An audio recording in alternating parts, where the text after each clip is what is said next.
does it mean to live our life's purpose? How do we find it? First, we have to know, what are we here for? Who are we? We can only know what to do when we know who we are. And this is where so much of our suffering and our dilemmas come up in life is we have no idea who we are. Therefore, we have no idea what to do. And we go about it backwards. We decide what to do because it's what the guy next to us is doing, or what our next door neighbor does, or what somebody in our school did, or what somebody we met does, or someone we saw on TV does. And then based on that, we decide who we are. So if we live in a family where, for example, people become doctors and engineers, and we're raised believing that, okay, you are a successful person, a worthwhile person, a valuable person. When you succeed, and to succeed means you become a doctor or you become an engineer. Okay, I do that. Then I look at myself and I say, well, I guess I'm a doctor. I guess I'm an engineer. Or more generally, I guess I'm a professional. I guess I'm a successful person in a financial career way. I guess I'm a hard worker.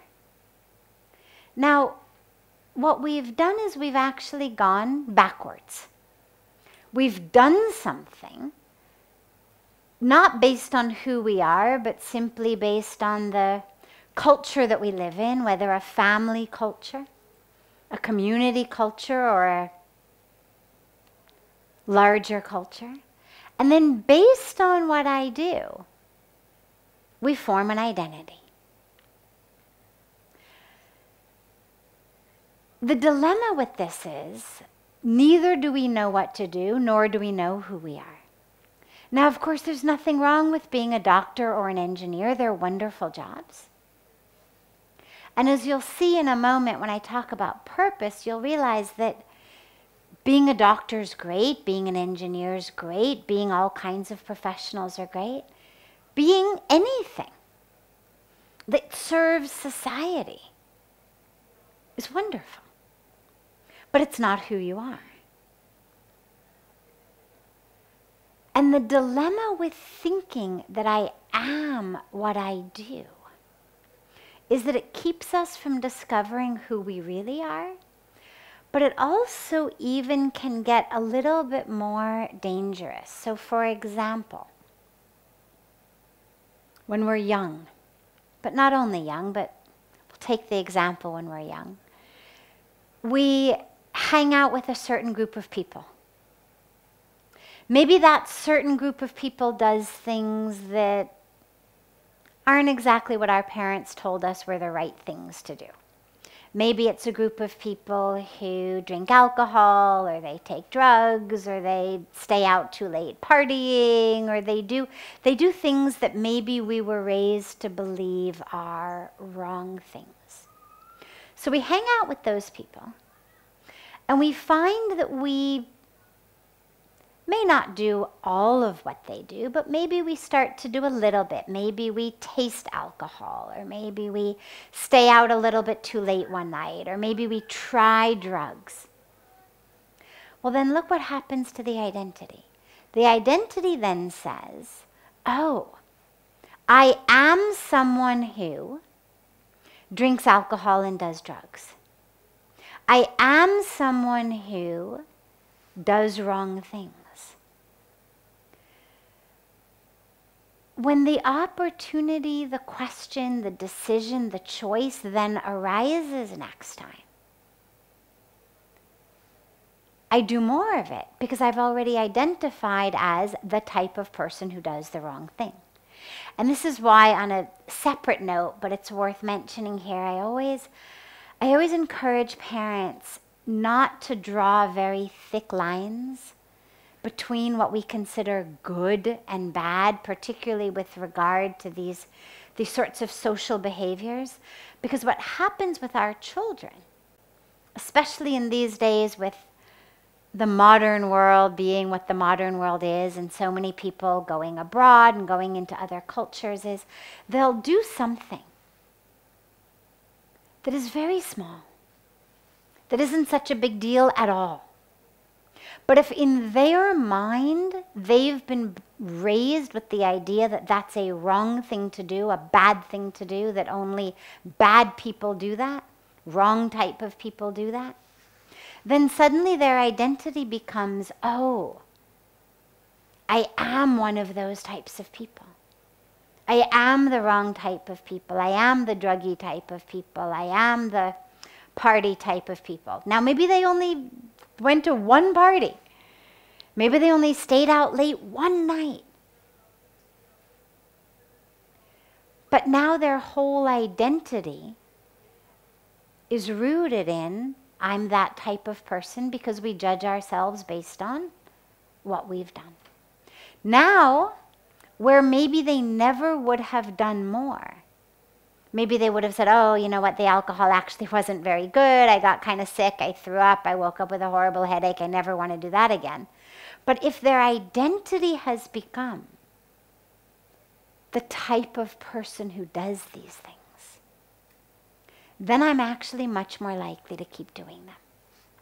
And so as an aside, it's really important as we parent youth of today to help them not identify as this type of person or that type of person, to help them understand why certain actions or behaviors are in alignment with not what's good or bad, but what's their highest goal, what's their greatest truth.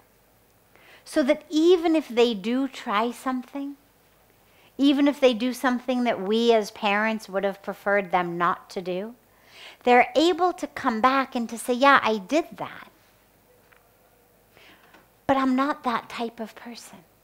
That's not in service of my highest goal. Therefore, I'm not going to do that again. I realize that that takes me off my path. Not going to go there again. I'm going to get back on my path. So if you happen to be a parent or a teacher or a mentor or an aunt or an uncle or someone who interacts with youth, this is a very, very, very important lesson. Do not let them identify based on one wrong decision, based on something that they did, that then that identity as that type of person could actually end up harming them for their lives and forcing them almost unwittingly into continuing to make those sorts of decisions. Going back though, what is our life's purpose then? How do we live it? How do we even find it? Well, the good news is that our life's purpose is not about the doctor or the engineer. Be one. If that's what appeals to you, if you can do the science, can do the math, you enjoy it, by all means do it. We need doctors, we need engineers. We need all sorts of professionals. We need scientists. But it's still not your purpose. Your purpose in life, whether your career is a doctor or a teacher or a gardener or a mailman or a garbage collector or president of a country, whatever your career might be, your purpose in life is to know the truth of who you are. That's actually why we're here. We are here with a human body, which is seen as the pinnacle of spiritual evolution. Arguments could certainly be made about animals and even trees acting better than humans do. So it's not that we're considered the pinnacle of spiritual evolution because we're always the nicest. We're actually one of the few, perhaps the only species actually, that harms people, not to eat them, and not just because they're being physically threatened. There's no other species I can think of that harms just for the sake of harming. If any other animal species harms you, they do it either because they need to eat you, because that's the way their food chain works, or they do it because somehow you are a threat to them for their life or their children. Humans are actually the only species that harms just because you're a threat to my ego. You're a threat to my position. You're a threat to my desires or my fears. So we're definitely not the pinnacle of evolution in terms of our morals, our values, our ability to control ourselves. But we're considered the pinnacle of spiritual evolution because it's believed that we're the only species that is actually able to really attain enlightenment. Because we're the only species that has the ability to be conscious of our own consciousness. The only species that's able to look at ourselves, to say, I'm not the body. I have a body, but I'm not the body. A dog just is a dog. A monkey just is a monkey. As far as we know. As far as we know, neither the dog nor the monkey is actually stepping back and saying, yeah, at this moment in time, at this intersection of space and time, I'm wearing the costume of a dog or I'm wearing the costume of a monkey, but actually I am infinite consciousness. Actually, I'm presence. I'm divinity. But humans actually have that ability, that just neurologically, our brains are structured in such a way that we can do that.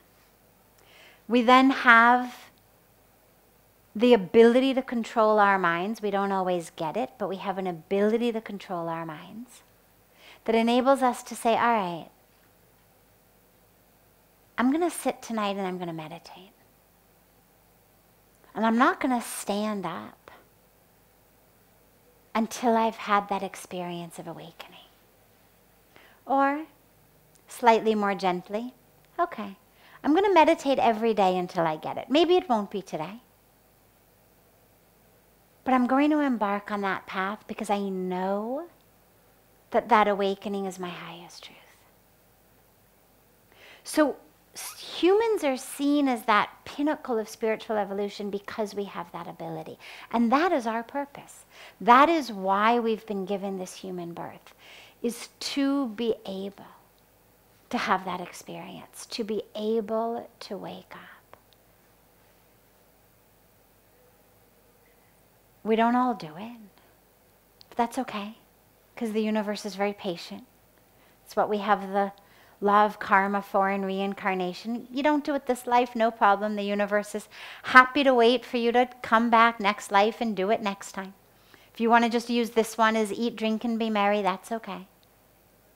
You'll come back. It's like if you want to not learn long division, you can just keep doing 5th grade as many times as you want to do 5th grade until you learn long division, and then eventually you'll go into 6th grade. So the universe is like that. You want to just keep doing this about the pleasures, about the emotions, about the external attainments. You can keep doing it. You'll just keep coming back.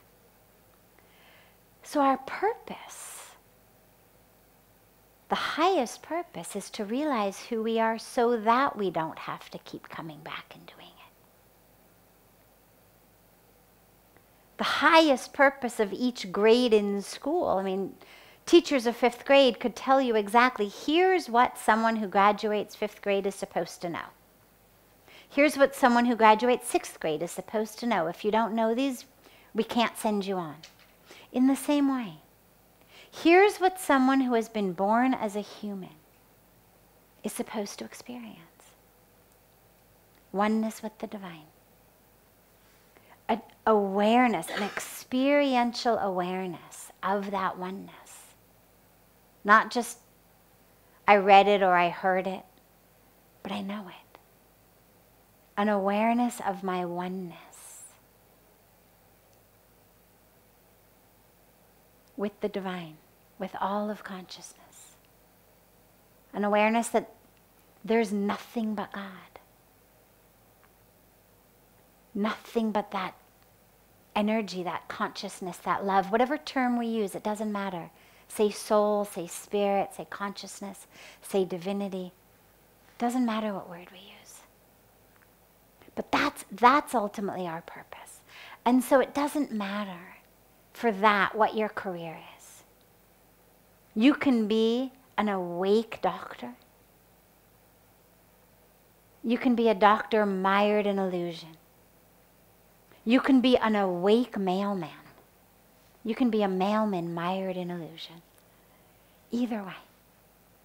What matters is that regardless of what our career is, regardless of what our job is, that we use every minute that we have to get closer to the truth of who we are. Through whatever sadhana, whatever spiritual practice we do, through our seva that purifies us, purifies our mind, brings us into oneness with the creation. Through whatever way we practice, that's our purpose. If you find a career in which it's easy for you to experience that, wonderful. If not, use whatever career you have to experience that. May not be easy. And it's not that you should do anything, because in addition to being pure consciousness, we also have bodies.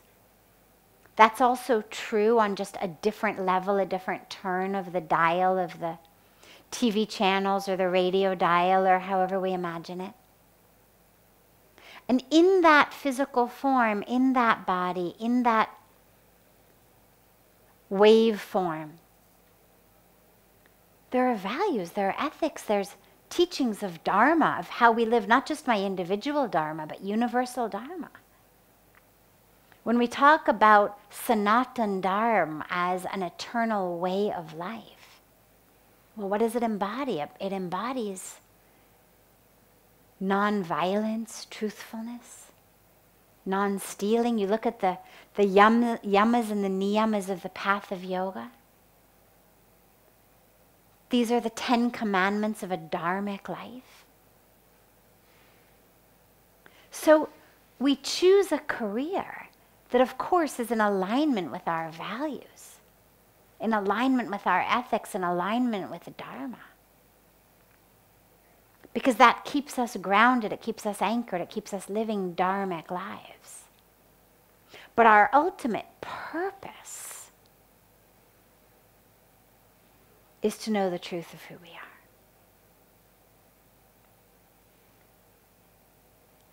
And you can find it next year. You can find it 30 years from now. Or you can find it today. Because it's within you. It's not about the number of books you read or the number of courses you do. It's about going within and having that experience. And when we do, then we live that.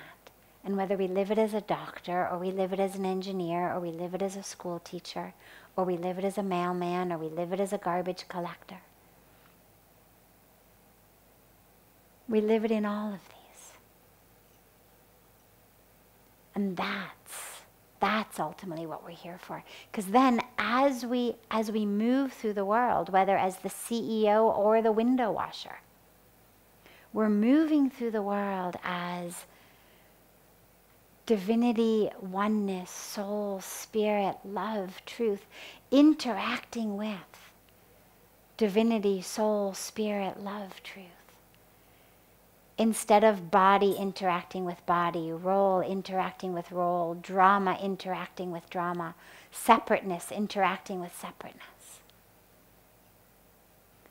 And so that's what you could call living your purpose, living your truth, spirituality in action, all of these terms. That's what it looks like.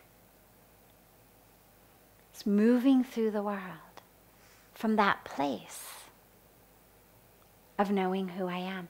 Because here's the last beautiful piece. When I know who I am, I also know who you are. Because if I'm consciousness, if I'm soul, if I'm spirit, if I'm love, if I'm divinity, well, then I'm able to see that in you. Because it's not just all of the divinity of the universe has somehow coalesced right here in this 5'2" physical frame. When you experience that divinity, it's not about within this tiny container that somehow consciousness and divinity has just gone, now it's in here. It's an awareness that I'm not this. It's an awareness of me connecting with that which is. And yes, it's inside as well, and it's outside as well, because it's everything. Which means that it's in you as well. And so when I'm able to connect with it in me, I'm able to see it and then connect with it in you. So living our purpose becomes our purpose for us, for our truth and our awakening. It's also the greatest gift that you can give to this world and to this planet. Because when you live as consciousness, as soul, as spirit, as love, as truth, as divinity, in your interactions with people, you create space for them to also live as that. If I'm identifying as body and I'm seeing you as bodies, you feel it. I mean, we all know what that feels like. I think women are a little bit more attuned to it than men are, just because we're tragically so used to be seen as bodies. But you know it, you feel it. When someone is looking at you as a body, you feel it. You know that. And then what happens, very interestingly, is we start, even if it's just for a split moment, our own awareness starts going to the body. When someone is looking at you and identifying you as body, our own attention goes, oh my God, have I gained weight? Have I lost weight? Is there something stuck in my teeth? Are these clothes wrong for me? Do I look fat? Do I look ugly? Do I look old? Oh my God, they must be thinking this, they must be thinking that. Whatever it is that our own mind games are playing, suddenly we are in the body. You don't know exactly what that person was thinking, but what you feel is, I'm being seen as body. And immediately our energy goes to body consciousness, role consciousness, physical identity consciousness. And the opposite is also true. When you are seen as soul, it creates a space for you to see yourself as soul. And so as we wake up, not only are we fulfilling our own purpose about our own awakening, our own enlightenment, our own truth, but we are actually doing the greatest service for the world, because we are literally creating the space into which those around us can experience themselves as soul, as truth, as love, which is an incredible gift to give another being. And the more that we live like that, automatically, things like war, terrorism, poverty, climate change, suppression, I mean, all of this horrendous nonsense, unnecessary nonsense that we live with will go away. Because it's all rooted in separation. It's rooted in objectification. And so that's our purpose for ourselves and also for our planet. And the good news is you can start right away. And you don't need anything. No special degree required, no special accessories required. Just you, right now.